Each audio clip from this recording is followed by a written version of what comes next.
Okay, so let's dive into the lecture. I usually like to walk around, but because the camera doesn't move with me, I'm just going to kind of stay rooted right here. So it might look kind of awkward with me. I'll try to walk, but then I'll come back. So what is sports science? This is a critical topic because I think 5 to 10 years ago, nobody really knew what sports science was. Now people think they know what sports science is, but it's really not what they think it is, right? People think, well, I should really have come up with one of those memes with all those pictures, you know, like what my mom thinks sports science is and what it actually is. But we're going to answer that question. So today's agenda, the first thing, we're going to define some terms, okay? Then we're going to talk about what sport versus exercise science is and the critical difference between those two disciplines. There's a lot of overlap for sure, and a lot of people glide seamlessly and effortlessly between the two, but to do so, you have to understand the difference in the research paradigms and the goal of each of those disciplines. Then we'll talk about some early training theory and move our way into current and modern training. We're not going to do a huge deep dive into periodization, but just to give you a little bit of a foundation to the fact that really nothing is new under the sun, right? We think, oh, periodization and microcycles, and they had that thousands of years ago, and we're going to look at some of that. We're going to talk about the art versus the science of coaching and a black box versus a white box approach to training, and then get into evidence-based practice and what does that look like and how can we use sports science to drive evidence-based practice in our training, okay? So first, what is sports science? And to define that, we have to start, I like to break it down into each component word. So first, what is sport? We think we know what that is, but oh, sorry. Not what is, I have those out of order. That should say, what is science in bold? So what is science? Science is a search for truth. It's not an opinion. It's not something that you think or a philosophical debate. It's a search for truth using empirical observations. We're trying to establish facts of what is, not what should be, not what you think it should be. The basic tenet is that truth is out there and it can be measured, okay? It can be measured. So when we're thinking of an athlete in the weight room and we're looking at their bar speed, we might think it looks fast. But the truth is that there's a certain velocity of that bar and we can measure that velocity. And then we can use that as an objective outcome to feed into their training right then and to compare them to other standards, whether it's against the athletes on the team or against a set of norms or their previous history. So we strive to be objective and quantitative as much as possible. There is definitely a place for qualitative data and for what we call the coach's eye and for just sort of that human sense of things and person-to-person interaction. Those are all very important. But you could think of that as like the bedside manner of a physician versus the medical training of that physician. They need both. And how many of you have been to a doctor with a really poor bedside manner and you just leave feeling like crap and you're like, you know, I don't want to go back to that person. Same thing with a strength coach. The qualitative relational aspect is huge, but it's only 50% of the game, right? We also have to quantify and be objective about what we're observing. Okay, so that was science. So what about sport? Well, sport is very important. If you turn on the news or go to any news website, you're going to see 3 categories. The actual news, what the weather is, and sports. Okay, so it's arguably one of the 3 most important things in life is sport. Now, the pinnacle of sport, well, maybe not for some Americans, there's other pinnacles, maybe the Super Bowl for us Americans. But the pinnacle of sport in the world is the Olympic Games. And it has been for now over 100 years since it's been reestablished. And before that, for millennia, right? Back in the ancient Olympic Games in Greece. And this is where some of the earliest training theory comes from that we have written down. And we actually don't have records of the actual training programs, but we have records of historians writing about those training programs that were lost, you know, to time. So what is sport then? Sport is a competitive activity which requires that there be winners and losers. Okay, maybe not at the Pee-wee level, maybe not at the everyone gets a trophy level, but eventually in sport there has to be winners and losers for it to be called sport. A couch to 5K program where you go do a turkey trot, that's not sport. That's recreation. That's something fun to do. That's something good for your health. That's not sport. You're not, in fact, in sport, you're not even there for your health, okay? The thing that a lot of people don't understand is that at some point, at some level of competitiveness, fitness for your sport and health become uncoupled, right? Does this make sense? Sam could probably attest to this in football, right? How much does the average O lineman weigh? 305, over 300 pounds. Over 300 pounds. Is that good for your health? No. No. But if that offensive lineman was to shed down to, let's say, 250 or maybe even 220, get super lean, would they be effective in their position? No, they would not be fit for their sport. So we have to start to think of fitness not as health. That's how most people think of fitness. They'll say, oh, he or she is fit. And that usually just means that you can see their abs, right? For us, fitness means, can they accomplish the demands of the sport effectively? And not only effectively, but better than the other team, okay? Better than the competitors that they're competing against.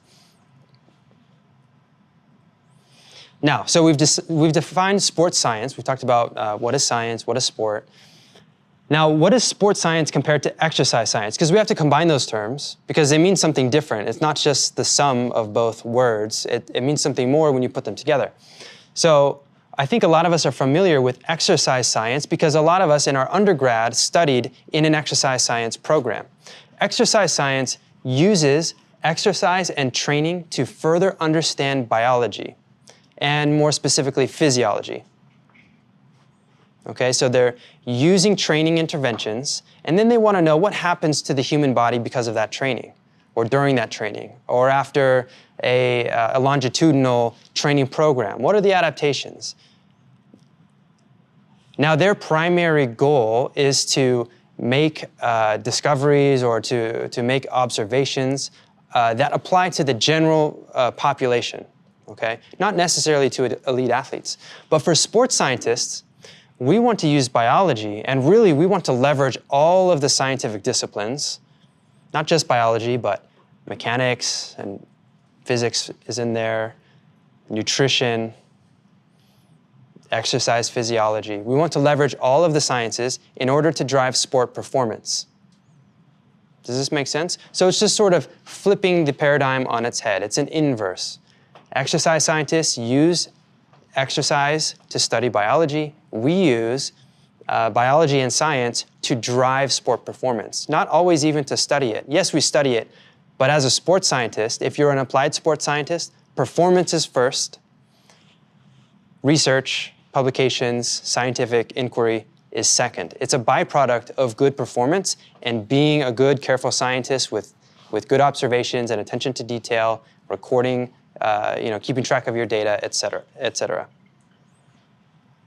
So here's how this looks. We have basic science at the top. Okay, so chemistry, biology, physics, the basic sciences. From there, as two different and unique subcomponents, but that both have overlap, we have exercise science and we have sports science. Now, both of them have research components and both of them have education components. Right now, you guys are in the education component of a sports science program. And if some of your colleagues from the exercise science program were sitting in here, which I thought some of them were signed up for this class, but I guess not. I guess they bailed. They would be in the exercise science education part. There's also both research components, but the difference here is the service aspect. Each of these different disciplines has a distinct service aspect. For exercise science, it's more about wellness and then also about strength and conditioning, okay? Because there's a huge overlap for that. The general population really needs strength and conditioning a lot, and again, we can apply that to the general population. For sports science, it's monitoring and testing and also strength and conditioning, okay? Okay, we're going to move on to early training theory. And remember, the reason we're going over this, there's actually some really cool presentations sometimes at the NSCA conferences on the history of strength and conditioning. Just fascinating stuff, and more into like the last century. But I want you to know this because I think sometimes we can have, and I'm forgetting which fallacy it is. I think it's like the chronological fallacy, snobbery, I think is the term. Chronological snobbery, where we automatically think that the most recent thought processes or concepts or paradigms are better than the older ones. But in reality, a lot of this stuff has been around for quite a long time. They just didn't necessarily have the technology to quantify things to the same extent that we do, nor did they have the human sort of technology of the scientific process in order to test their theories. But let's go way back to one of the Greek legends and I think 5 or 6 time Olympic champion wrestler, Milo of Croton. You guys know this story, Milo of Croton? He gets massively strong by carrying a bull up a mountain every day and then back down. But he doesn't start here. He starts when the bull is a young calf, okay? When it's light. And every day as a calf increases in size, he does it again and again and again, which is getting at the principle of overload. And this is how the ancient Greeks explained his massive strength. They explained it through this principle of overload. They sort of worked backwards. Instead of saying, hey, Milo, here's the principle of overload, which comes down from our sports scientists and Nike, the god of victory, you should train this way. Instead, they worked backwards and they came up with this principle of overload, that he must have done something like this to get as strong as he is. Now, the story actually ends quite sadly because he does this every day, and then when the bull is full grown, he actually slaughters the bull and kills it and eats it all in the same day, which is part of the legend. So that's kind of sad. I would have thought they would become friends, You got to get the gains, yeah? There's a lot of protein in that bowl.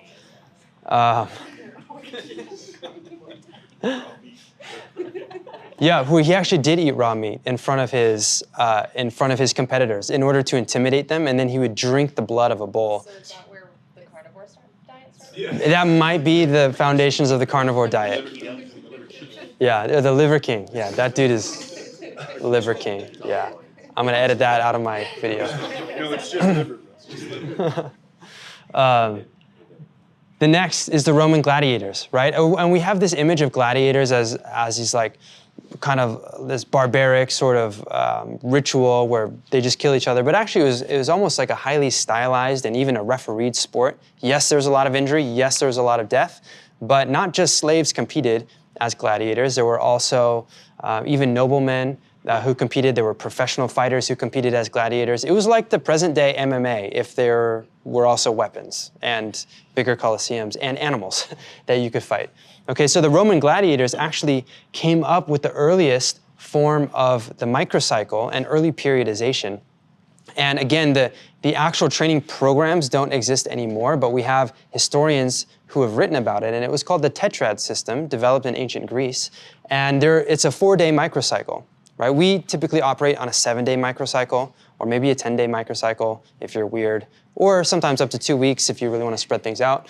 But they operated on 4 days. And really, this is kind of like a high-low or a heavy-light or almost an undulating type of approach. On day 1 was what they called preparation. This was more toning and calisthenics, short, fast, rapid movements, not very fatiguing.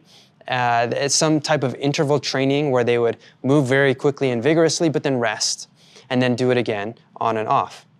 Day 2 was their high intensity day. And when I say high intensity, don't think CrossFit and interval training, because that was more on day 1.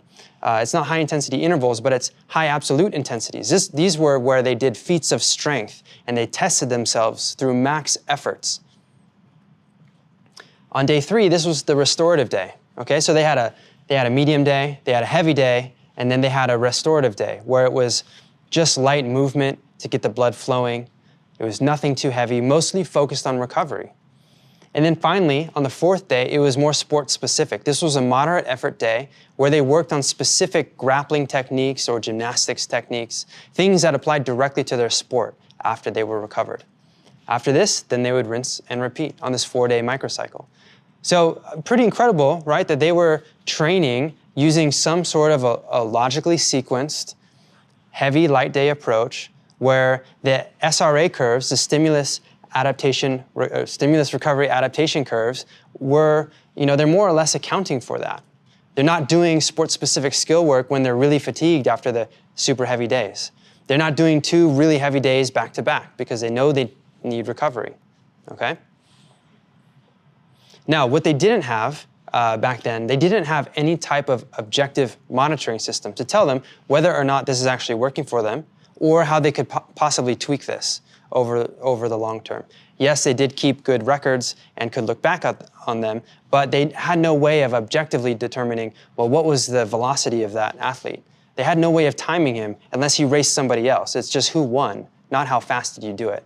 I guess they could have those sand timer things, right, and standardize it that way, but I don't know. That would be pretty tough. Imagine your coach just being like, go, and the sand's just running out.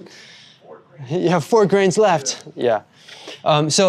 So cue athlete monitoring, okay? This is what we use now in the modern era to refine our training processes and tweak it for individual athletes and for programs as a whole, okay? Athlete monitoring. But what is athlete monitoring? It's a component of sports science, and I mentioned earlier that monitoring is different than testing, although we use a lot of the same tests in both of them, okay? So we'll talk about some of the differences here.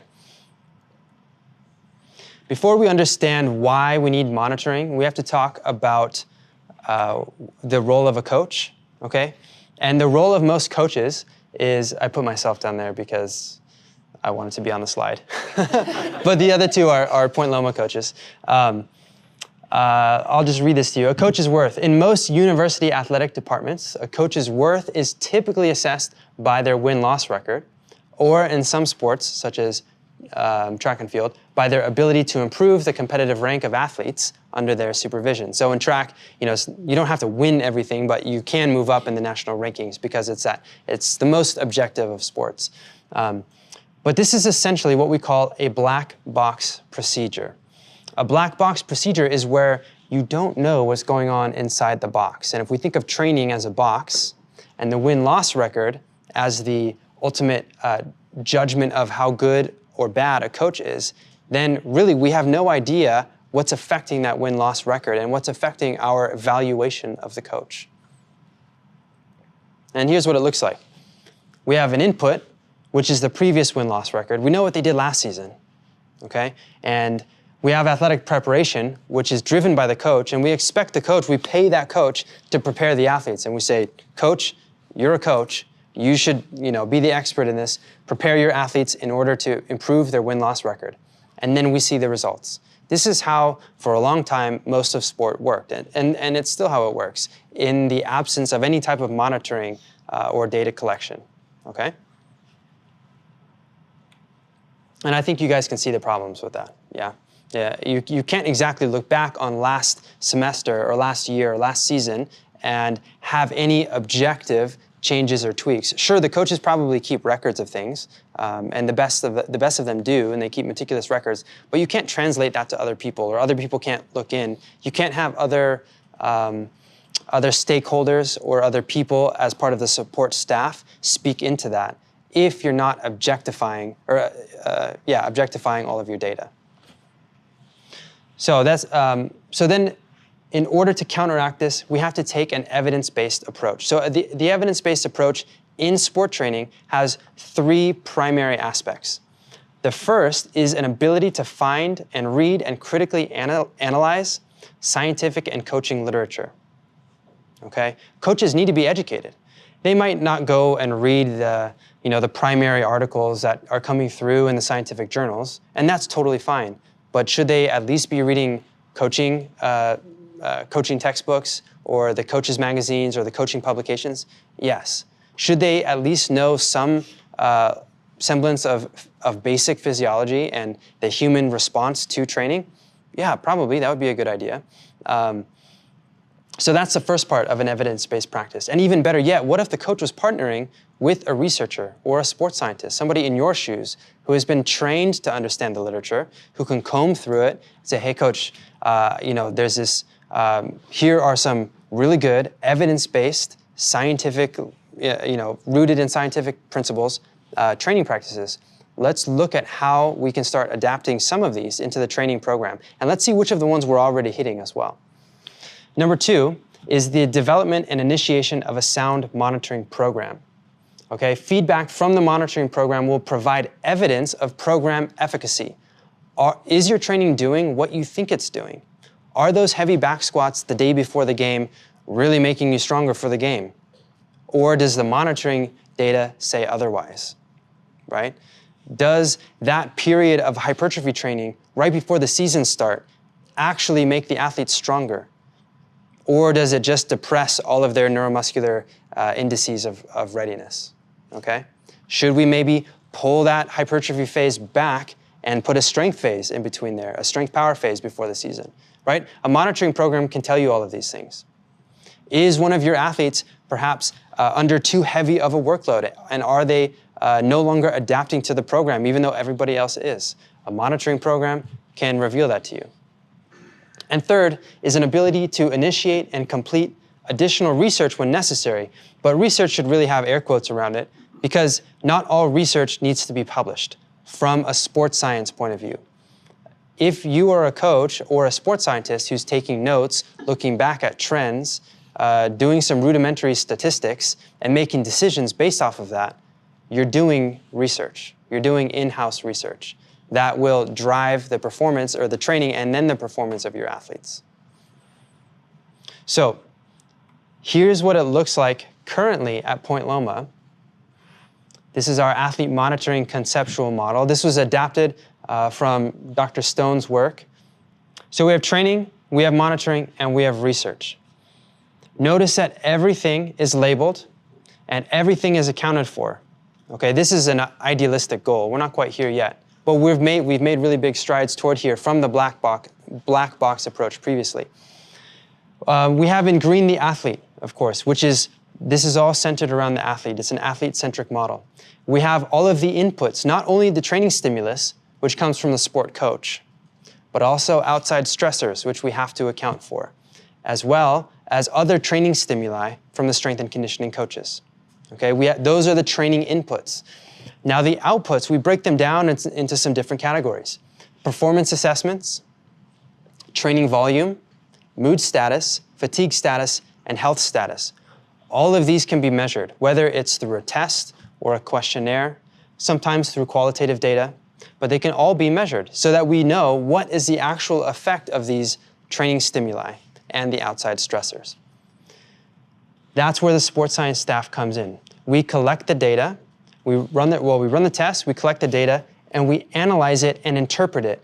That's why these arrows feed back to the strength and conditioning coach and to the sport coach. So to use Yaz as an example, as a GA, Eric is training you guys to do things like daily jumps for readiness, right? And that's one of the monitoring techniques. That would be, do you know which one of these that is under? It does depend. I would say probably fatigue status or performance assessment if you're doing daily vertical jumps on a force plate. Because what if the athlete doesn't jump as high suddenly? Or maybe they jump as high, but they use a different jumping strategy. Or maybe their jump is 1 standard deviation higher than normal, than their average, right? That gives us an indication of how fatigued they are or how prepared they are. It also gives us an indication of if their performance has gone up, okay? And it takes trained sports scientists to do so. Now, the last column, this research column, as a sports scientist, your main goal is to drive training and improve performance. But as a scientist, you also need to publish. And this is where the research and education component comes in. You guys all doing your master's program, thesis, capstone projects, getting research experience under your belt, that all happens here, right? But notice that you can't have one without the other. You have to have both. And what's up, guys? Now I'm in my office because my camera cut out, but I'm going to carry on with the lecture right where we left off. So the evidence-based coach and applied sports scientist. These are two different roles that overlap, but they can also be the same person with duties on both in both spectrums. Okay, so we have the typical strength and conditioning coach, which this, if you think of like the person walking the floor, cueing the lifts, designing the programs, teaching people how to squat and press and pull, doing the periodization, working with the sport coach to align the strength and conditioning with the sport program. That's the strength coach. Then we think of the sports scientist. This is the person who is quantifying training, who is calculating training load, who is putting little wearable devices on the athletes and on the bars to get bar speed, who is integrating the latest evidence into the training programs. That's the sports scientist. Now in today's world, both the coach and the sports scientist have a lot to learn from each other. And this is because oftentimes the sports scientist has evolved out of the role of the strength and conditioning coach.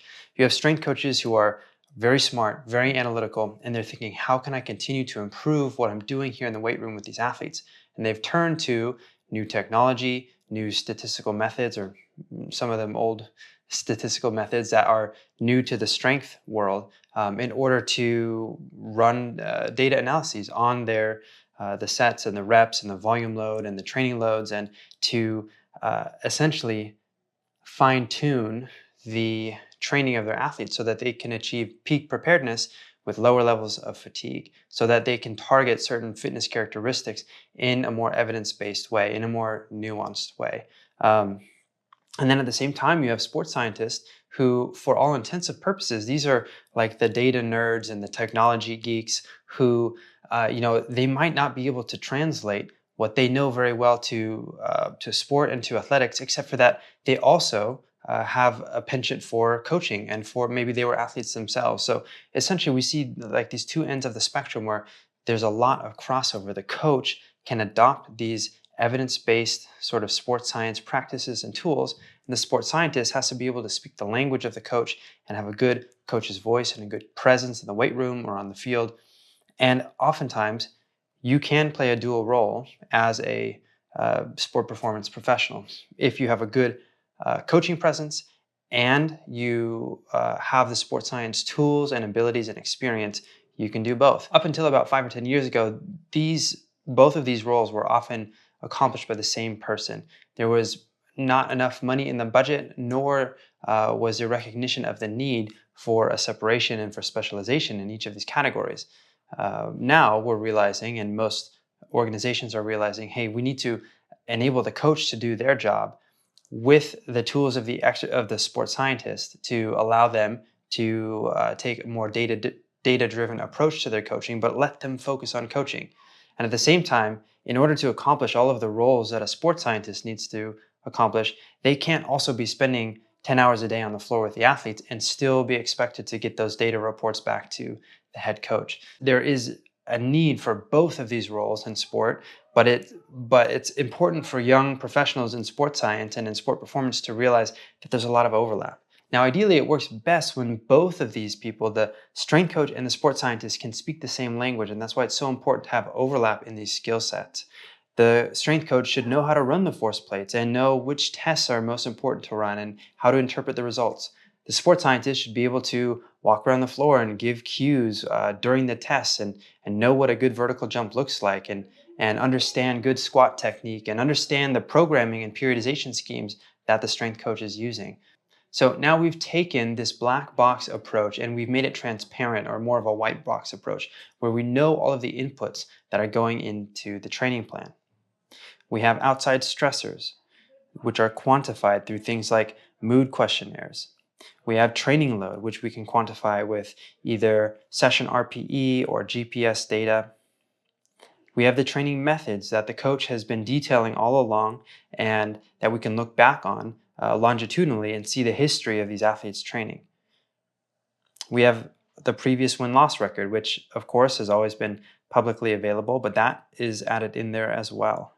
The mental status of the athletes, exercise selection, performance indicators like our jump testing or isometric testing or sprint testing, and then talent assessment through various sport-specific testing measures.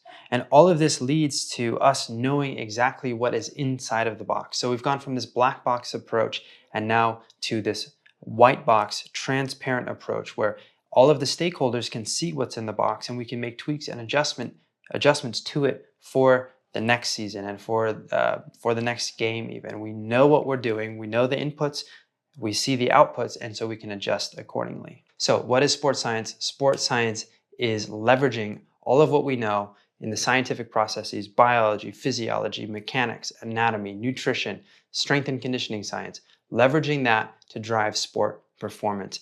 Ultimately, it's different than exercise science, but the two are complementary to each other, but they are still distinctly separate fields. Thanks for checking out this live lecture style video. I'll also record some of our lab practicals from this course, so you can take a look at some of the equipment that we use in our program, that we use both in our monitoring program and to teach our students, whether that is the force platforms or the NORD board or the timing gates. Let me know if you would like more detailed videos walking through the setup of that equipment, how we use it specifically in our research and in our athlete monitoring. Be happy to make specific videos for each of those, whether it's individual tests or for that equipment. Thanks for checking out this live lecture style video. There will be more to come. So stay tuned and I'll see you guys in the next video. Dr. Gooden here back with another lecture.